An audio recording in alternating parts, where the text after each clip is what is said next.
I was born in New Orleans, and my mom started taking me to Mardi Gras parades when I was 8 months old. By the time that I was 3, 4 years old, I started being impacted by the marching bands coming down the street, by the drum lines and the bass drums, and I started going back to the house and hitting on pots and pans and Tupperware and boxes and playing with dowels and wooden spoons or whatever I could find. And I started asking for a drum at maybe 7, 8 years old. And then my parents said, well, why don't you take piano lessons first? So I took piano lessons for a while, and then my parents said, well, if you stick with piano, we'll get you a drum. And they said, well, if you stick with piano and the drum and, band in grammar school and all that, then we'll get you the drum set. And once they got in the drum set, it was pretty much game over as far as piano or anything else. All I wanted to do was play drums.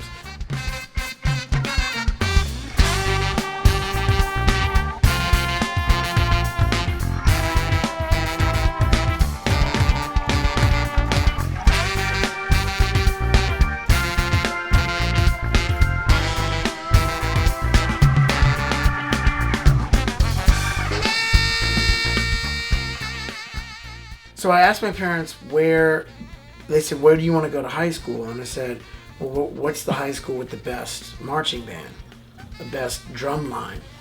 And they said, well, they found out the best drum line was Brother Martin High School. And I didn't know this at the time, but that's because Marty Hurley was there. And I went into audition, and this middle-aged, wiry, kind of crotchety gentleman says, break down a double stroke roll, and I had no idea what he was talking about. I was just like, and I learned I would do this back then. I realized, but when I don't know something, I say, show me, right? So I didn't do it contrived. I didn't even think about it, but that's how I learned now. It's like, oh man, show me that. So when he asked me to do that, I had no idea. So I said, well, can you show me what you mean? And he went, ba ba ba ba ba ba ba ba ba ba ba ba ba ba. And I was like, what? Like, I'd never seen anybody do anything like that before. And he said, play a paradiddle. And again, I was just like, what? He said, give me the sticks. And he goes, you don't know anything, beginner band.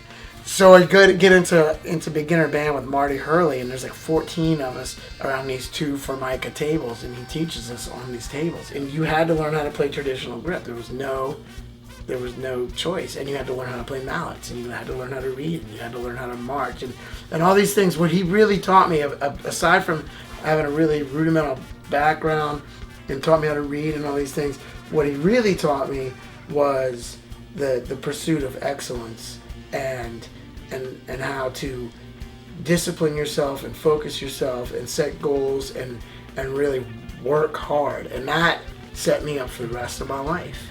And I don't know anybody who learned from Marty Hurley who doesn't to this day use some of what he taught him to make their life better.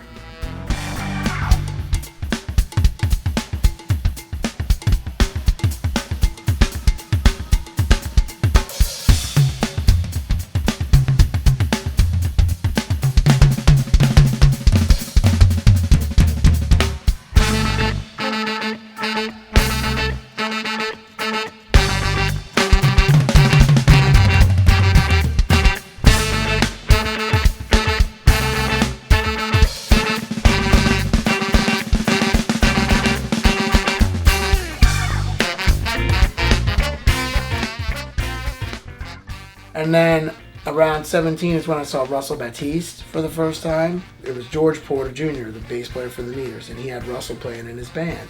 I was just like, oh my God. I was like, he was playing with like a punk rock attitude and energy, but in a funk context. And he came on stage and said, man, you are the most incredible thing I've ever seen on the drums. I want to take lessons from you.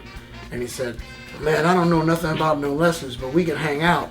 So we started hanging out, and at the same time, around 17, this is all like senior year of high school, I also discovered Johnny Vidakovich. And Johnny Vidakovich, much different player than Russell, but still studying with Marty Hurley, starting to study with Russell Batiste, and study with Russell, hang with Russell, and study with Johnny Vidakovich, all when I was just about to go to Loyola University.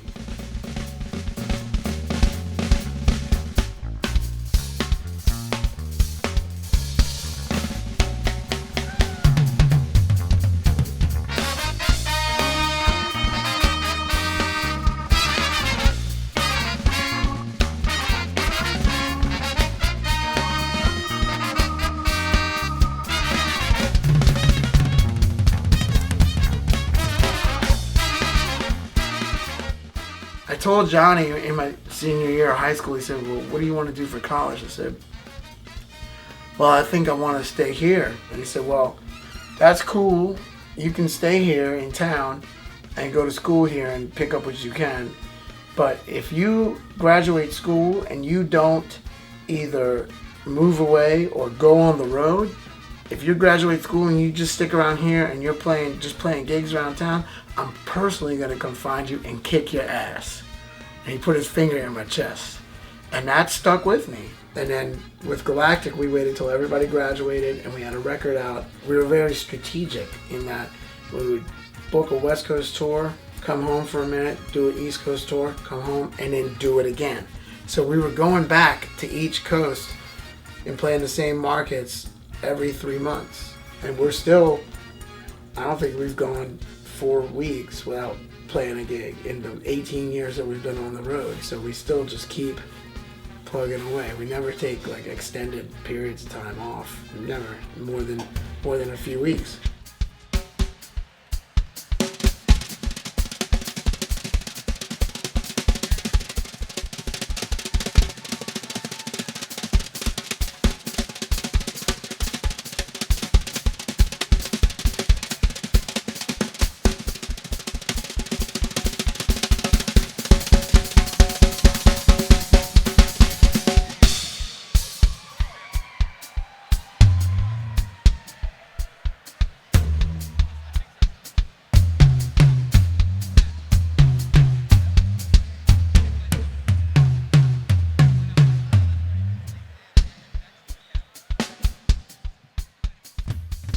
When I was getting started and first started buying sticks, I would go into Ray Franson's drum center outside of New Orleans in the suburbs, and Frank the Arcangelo would help me pick out sticks. And so I would want to try all these different things, and Frank started saying, well, you know, man, look, in my experience, the Vic sticks are most consistent, highest quality. And this is 25 years ago, before Vic had, you know, the majority of the market share. Everybody knows Vic makes the best sticks. I mean, that's just common knowledge. Back then, it was still, well, you know, these guys make good stuff. These guys make good stuff. And, you know, try this out, try that out. But Frank was one of the cats who's like, look, man, everybody's making stuff, but the Vic stuff is the most consistent, highest quality that we're finding in the store, and we're getting the least amount of people coming back saying they're breaking stuff or that the sticks are wobbly or any of that. So I started using, when I was younger and maybe a little smaller, I was using the combos, the SD4 combos, and then I started using the swinger. I like the swinger, which is, I like that acorn tip. And in my signature stick, I took elements from things that I liked from other sticks and started putting it all together. And I got to a point where it's like, this is what I wish I had this from this and this from this for years. And then finally, when I got to design my own stick, it's like, this is it. This is what I'm looking for.